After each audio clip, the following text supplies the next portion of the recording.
برپا کرنے میں نہ حضرت مارکس کا کوئی حصہ ہے نہ حضرت اینجلز کا کوئی حصہ ہے۔ تیسرے تیواڑے کہاں جا کر روس میں انقلاب آیا ہے مونشویکس اور بولشویکس کے ہاتھوں، اور عین وقت کے اوپر لینن آ گیا ہے فرنٹ پر۔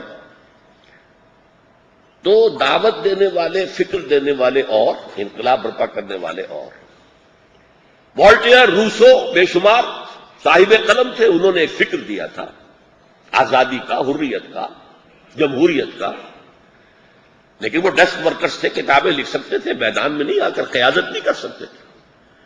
لہذا انقلاب برپا کیا اوباش لوگوں نے، بدماش لوگوں نے۔ یہی وجہ ہے کہ انتہائی خونی انقلاب تھا فرانس کا انقلاب، کوئی کنٹرول کرنے والا تھا ہی نہیں، موب جو چاہے کر جائے۔ اب کنٹراسٹ دیکھیے، یہ واحد انقلاب ہے ابتدا سے انتہا تک اس کی قیادت ایک ہی ہستی کر رہی ہے، اور وہ محمد الرسول اللہ صلی اللہ علیہ وسلم۔ ایک وقت میں وہی ہیں جو مکے میں اسٹریٹ پریچنگ کر رہے ہیں، گلی گلی گھوم رہے ہیں، دعوت دے رہے ہیں، تبلیغ کر رہے ہیں۔ کوئی کہتا پاگل ہے، کوئی کہتا مجنون ہے، کوئی کہتا شاعر ہے، سب برداشت کر رہے ہیں۔ آپ نے کبھی پلٹ کر دیکھا پاگل تم ہو؟ کبھی نہیں کہا، کبھی نہیں۔ لیکن وہی شخص ہے جو میدان بدر میں فوج کی کمان کر رہا، کوئی ہے تاریخ میں اس کی مثال؟ پھر میں وہی مائیکل ہارٹ کی بات کروں گا، the only person, street preacher. کہاں ایک فوج کو کمان کرنے والا آدمی؟ کوئی ہے مناسبت؟ اس کے حوالے سے ایک بڑی اہم بات آپ کو بتا دوں۔ پچھلی صدی کا جو سب سے بڑا فلاسفر آف ہسٹری گزرا ہے، ٹوائنبی، اس نے ایک بڑا زہر میں بجھا ہوا جملہ کہا ہے حضور کے بارے میں: Muhammad failed as a prophet but succeeded as a statesman. Muhammad ایک نبی کی حیثیت سے تو ناکام ہو گئے صلی اللہ علیہ وسلم، نقل کفر کا باشند، میں ان کی بات بتا رہا ہوں۔ ہاں، ایک سیاستدان کی حیثیت سے کامیاب ہو گئے۔ اس سے پہلے کہ میں یہ جملہ آپ کو سمجھاؤں، اگلی بات سن لیجئے۔ اس ایک جملے کی شرح میں 2 کتابیں لکھی ہے پروفیسر ڈاکٹر برٹگمری واٹ، وہ زندہ ہے ابھی، انگلینڈ کا۔ انہوں نے 2 کتابیں لکھ دی، محمد at Mecca, Muhammad at Medina.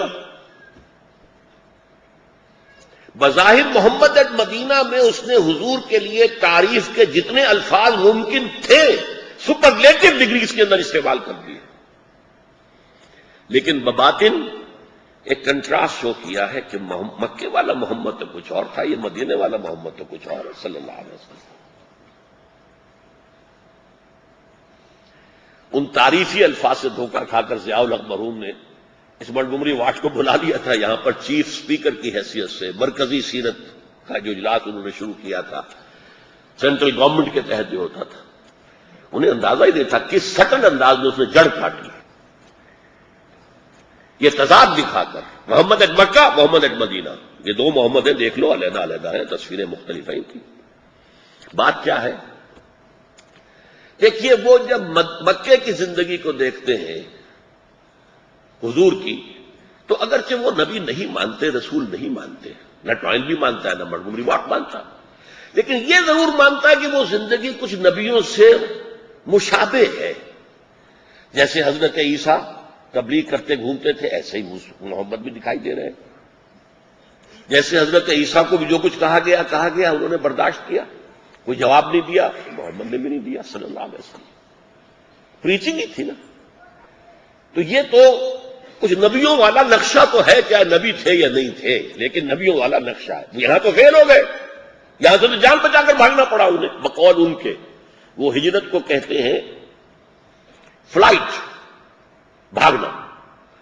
Flight ہوتی ہے خوف سے، ہجرت خوف سے نہیں تھی، ہجرت تو ایک اسٹریٹجی تھی، ایک آلٹرنیٹ بیس تلاش کرنا تھا اپنے لیے۔ بہرحال وہ بعد میں بات کروں گا۔ لیکن مدینے میں آ کر تو محمد بالکل نئے نظر آ رہے، Now he is a statesman. He is the ruler of Medina. He is the of Medina. And he is the commander of the army. معاہدے کر رہے ہیں یہودیوں سے. یہاں پہ ان کا کمال ظاہر ہو رہا ہے. اسٹیٹس مین شپ، سیاست دانی، موقع شناسی، انسان شناسی، مردم شناسی جسے آپ کہتے ہیں، اس کے لیے اعلیٰ ترین الفاظ استعمال کر دیے. یہ فرق اور یہ تضاد. لیکن میں نے اس وقت صرف آپ کو اس کا حوالہ دیا ہے، بعد میں اس کا وجہ میں بعد میں بتاؤں گا. اس حوالہ اس لیے دیا ہے کہ حضور کی زندگی اس اعتبار سے واقعتاً کنٹراسٹ کی حامل ہے کہ ایک انقلابی دعوت کا آغاز بھی آپ نے کیا اور اسے کامیابی کی آخری منزل تک بھی خود پہنچایا.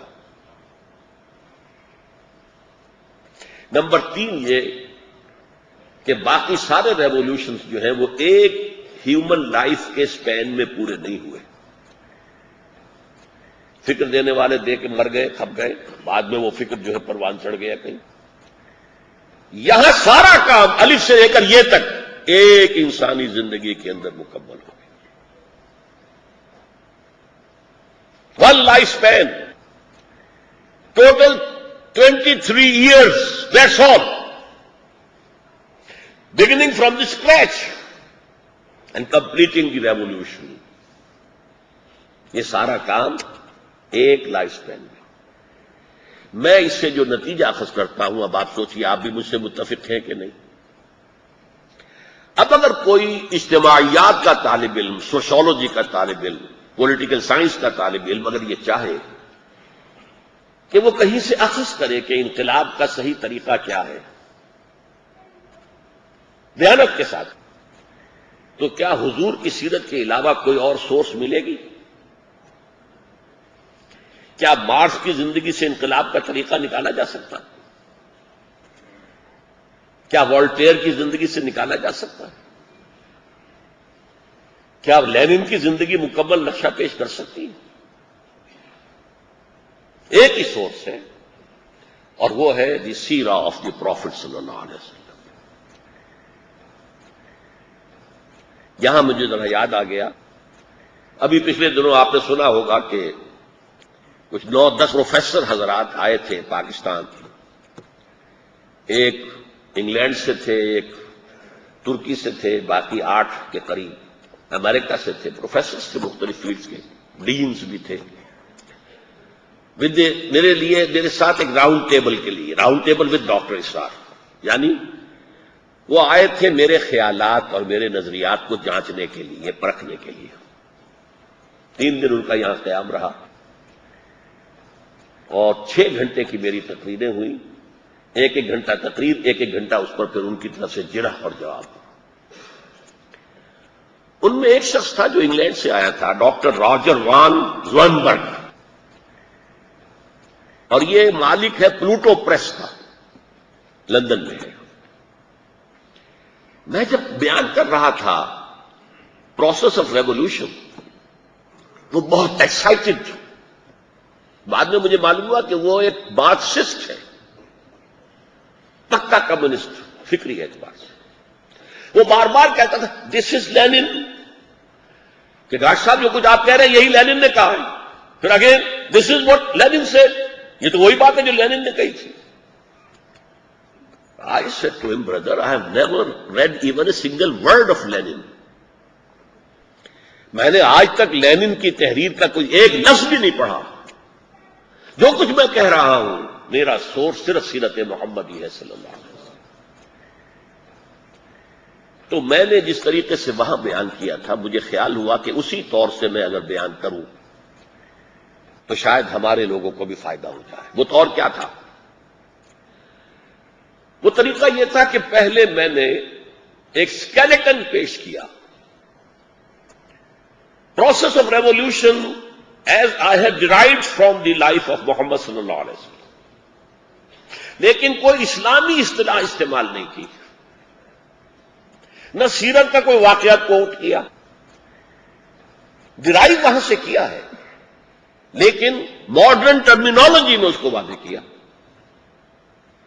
کہ یہ ہے 6-7 steps آف ایوولوشن، لیکن اس میں اسلامی اصطلاح نہیں، دین، اسلام، امام، یہ کچھ نہیں، جہاد، قتال، کچھ نہیں۔ اس کی وجہ کیا ہے؟ ہمارے دور